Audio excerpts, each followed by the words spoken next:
गर्मी के दिन थे। रात को सोते समय विवेक की पत्नी बाथरूम में नहाने चली जाती थी और घंटों बिता देती थी। जब विवेक अपनी पत्नी से कहता कि तुम बाथरूम में इतनी देर तक करती क्या हो, तो वह कहती कि गर्मी बहुत ज़्यादा है, इसलिए कुछ देर तक पानी में रहती हूँ ताकि मुझे सुकून मिल सके। विवेक की पत्नी रागिनी की बातों से लग रहा था कि वह कुछ छिपा रही है, क्योंकि बात करते वक्त वो नज़रें चुराकर बात करती थी। वो विवेक से नज़र नहीं मिला पा रही थी, पर फिर भी विवेक ने उससे ज़्यादा सवाल जवाब नहीं किया। पर यह सिलसिला तो रोज़ का हो गया था। रागिनी हर रोज़ बाथरूम में जाती और घंटों समय बिताकर आती थी। अब विवेक को उस पर शक होने लगा था। शायद वो बाथरूम में जाकर फ़ोन पर किसी से बात करती थी। एक दिन विवेक को ज़रूरी कॉल करनी थी और उसके मोबाइल में बैलेंस नहीं था।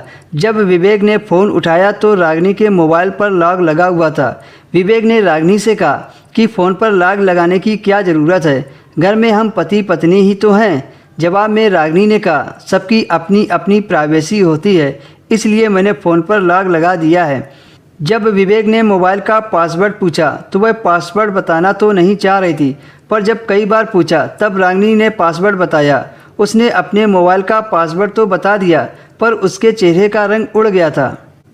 ऐसा लग रहा था कि उसके मोबाइल में कोई ऐसी चीज़ छिपी है जिसे देखकर मानो तूफान आ जाएगा। विवेक ने रागिनी के मोबाइल को ज़्यादा छेड़छाड़ नहीं किया, बस एक कॉल की और वापस से रागिनी को फ़ोन दे दिया। पर अगले दिन विवेक ने देखा कि उसके मोबाइल का पासवर्ड चेंज है। अपनी पत्नी की इस हरकत को देखकर अब विवेक का शक यकीन में बदल गया कि रागिनी ज़रूर किसी से छिप छिप कर बातें करती है, पर विवेक डायरेक्ट कुछ पूछ भी नहीं सकता था। एक दिन विवेक का शक यकीन में बदल गया। विवेक ने देखा कि रागिनी किचन में काम कर रही है। तभी उसके फ़ोन पर एक अननोन नंबर से फ़ोन आया।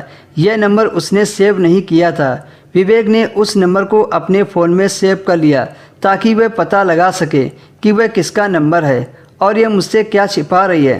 विवेक अपनी पत्नी पर शक नहीं करना चाहता था, क्योंकि वह उससे बहुत प्यार करता था, पर वो हरकत ही कुछ ऐसी कर रही थी कि ना चाहते हुए विवेक को उस पर शक करना पड़ा। उस नंबर पर कॉल लगाई, पर किसी ने फ़ोन नहीं उठाया।